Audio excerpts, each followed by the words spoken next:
সবাইকে প্রণাম, আমার ভালোবাসা। তোমরা ভালো থাকো, আনন্দে থাকো, শান্তিতে থাকো, ঈশ্বরের কাছে এই প্রার্থনা। আজ আমি ঠাকুর রামকৃষ্ণ পরমহংসদেবের একটা কথা এখন আমার মনে পড়ছে, ওটা বলছি। উনি বলছেন, ঈশ্বরকে সাকার হিসাবেই ভালোবাসো, নিরাকার হিসাবেই ভালোবাসো, কিন্তু পুরো বিশ্বাস নিয়ে ভালোবাসো, তবে উনি দেখা দেন। কিরকম বিশ্বাস? ওই যে বললাম না, একদম বালকের মতন বিশ্বাস। বিশ্বাসের উপরেই তো সব কিছু। বলো, আমরা জগতের সব কিছু বিশ্বাসেই তো। আমি যে জন্ম নিয়েছি, আমি জানি আমি জন্ম নিয়েছি, কখন নিয়েছি, কার কার গর্ভে আমি ছিলাম, কিচ্ছু জানি না। কিন্তু আমি বিশ্বাস করেছি যে উনি আমার মা। আমাকে বলা হয়েছে এটা মা, এটা বাবা, এটা দাদা, এটা দিদি। আমি বিশ্বাস করেছি। তো জগতের জিনিস আমরা খুব সহজে বিশ্বাস করে নেই। এই বিশ্বাসটা, তার চেয়ে শতগুণ বেশি বিশ্বাস ঈশ্বরের উপর করতে হয়। যদি করতে পারি, তবে উনি ঠিক ঠিক বোঝান যে উনি আছেন। আমরা এখানে যারা শুনছি বা বলছি আমরা হয়তো অনেকে এটা প্রমাণ পেয়েছিও যে তিনি আছেন। কিন্তু ওই জায়গাটা যেহেতু প্রমাণটা কিছু কিছু তো কিছু জায়গায় আমরা প্রমাণ পাই, কিন্তু ওই জায়গাটা আমাদের শক্ত করে ধরতে লাগবে যে তিনি আছেন। আমরা করতে হলে চলবে না যে আমি হ্যাঁ ঠাকুর কখনো শুনো, কখনো তো শুনে না, এরকম না। একদম দৃঢ় বিশ্বাস। বিশ্বাস হলে তো হয়েই গেল, ঠাকুরের কথা কিন্তু। বিশ্বাস হলে তো হয়েই গেল। তো এই যে বিশ্বাসটা করে, ধরো কেউ ঠাকুর বলছেন কে আমাকে অবতার মানলো কি মানলো না, তাতে কিছু যায় আসে না। কিন্তু সে কেউ, কিন্তু যেটাই বিশ্বাস করুক, সাকার বিশ্বাস করুক চাই নিরাকার বিশ্বাস করুক, কিন্তু বিশ্বাসটার মধ্যে কোনো দুধ মেশালে, জল মেশালে চলবে না। একদম জ্বলন্ত বিশ্বাস।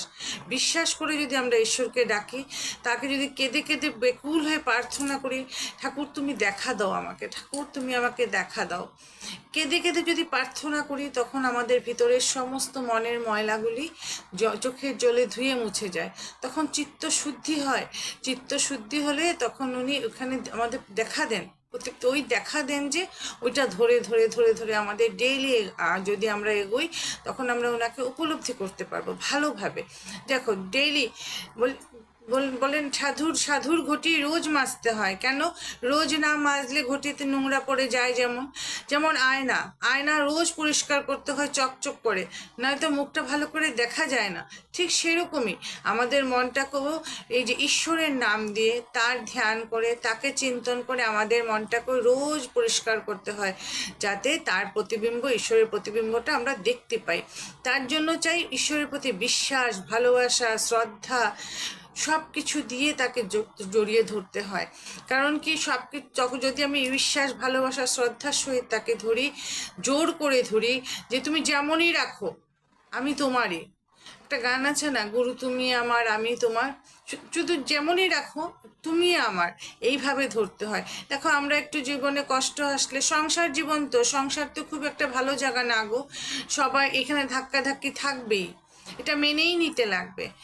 এই ধাক্কাতে কে বলতে পারবে বুকে হাত দিয়ে যে তার জীবনে ধাক্কাধাক্কি নাই, কোনো প্রবলেম নাই? সবারই থাকে নানান রকম, যার যেমন এক একটা স্বপ্নতা। কিন্তু তার মধ্যেও ঈশ্বরকে জোরসোরো করে বিশ্বাসের সহিত, শ্রদ্ধার সহিত ধরতে হয়। তবে আমাদের মনটা, মনের কালিমা গুছে তার কাছে বেকুল হয়ে পড়ে থাকতে হয় যে শুধু ঠাকুর তুমি শুধু আমার, শুধু তুমিই আমার, আমি তোমার, তুমি যেমনভাবে রাখো তেমনি থাকবো। তখন কি হয় জানো, এই যে এইটা এটা করলাম এটা ভালো হলো না, এটা করলাম এটা ভালো হলো না, এগুলিও আসে না। কারণ আমরা সম্পূর্ণ বিশ্বাস করি ঈশ্বরের উপর। যখন তখন একটা বাচ্চা ধরো একটা 6 মাস 8 মাসের বাচ্চা, তাকে বড়রা কি করে, তার বাবা যখন উপর দিকে এরকম করে ছুঁড়ে দেয়, হাতটা এরকম করে মেলে রাখে, বাচ্চাটা পড়লেই আবার সে ধরবে। বাচ্চাটা কিন্তু ভয় পায় না, কারণ সে জানে তার বাবা তার হাতটা নিচে আছে, তাকে ধরবে। সে কিন্তু খিলখিল করে হাসে। ঠিক এরকম বিশ্বাস আমাদেরও বুঝতে হয় যে জগৎ পিতা আছেন। আমরা যদি এখন একটা জায়গায়, একটা সমাজ, একটা মানে সংসারের কোনো একটা জায়গায় হয়তো আমরা একটু আটকে গেছি, কিন্তু আমাদেরও ওরকম বিশ্বাস থাকতে লাগে যে আমার বাবা জানেন, আমার বাবা আছে, আমার বাবা আমাকে ঠিক হাত ধরে পার করে দিবে। সময়টাকে বইতে দিলে ঠিক আমরা পারবো, ওই সময়টাও পের হয়ে যায়। কিন্তু আমাদের একটা বিশ্বাসটা যেন ডগমগায় না, একদম শক্তভাবে। দেখো কষ্ট যদি আসে, এটা কিন্তু আমাদের কষ্টটা আসাও কিন্তু একটা ঈশ্বরের আশীর্বাদই মনে করতে হয়। কারণ একটু যদি কষ্ট না আসে না, আমরা না ঈশ্বরের কাছে যেতে চাই না, ওই জল চিনি আর নাম জপে সেরে রাখি ঠাকুরকে। কিন্তু ওই যে কষ্টটা আসলে তখন তো বেকুল হয়ে তাকে ডাকবো না, ঠাকুর তুমি দেখো, ঠাকুর তুমি দেখো, ঠাকুর তুমি আমাকে ধরো, তুমি আমার হাতটা ধরো। আর ঠাকুর যদি একবার হাত ধরে, আর ঈশ্বর যদি একবার হাত ধরে, আর পথ ভোলার কোনো জো নাই গো, কোনো জো নাই। উনি ধরেছেন তো, উনি ধরলে কি, বাবা হাত ধরলে কি ছেলে মেলাতে হারাবে? কখনো না।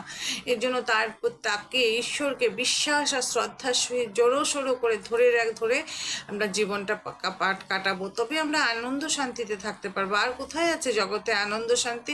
বিয়ে বাড়ি যাও, পার্টি করো, যাই করো না কেন, ক্ষণিকের আনন্দ। শান্তি তো জগতের কেউ দিতে পারবেই না ঈশ্বর ছাড়া, এটা গ্যারেন্টি। একমাত্র ঈশ্বরই শান্তি দিতে পারে, সব কিছুর মধ্যেও শান্তি দিতে পারে, উনিই দিতে পারে। এর জন্য আমরা বিশ্বাস আর শ্রদ্ধার সাথে যদি ঈশ্বরকে ধরে রাখি, তবেই আমাদের জীবনটা একদম শান্তিতেই কাটাতে পারবো। আজ আমি আমার ইষ্টগুরুকে প্রণাম করে আমার কথা এখানেই রাখলাম।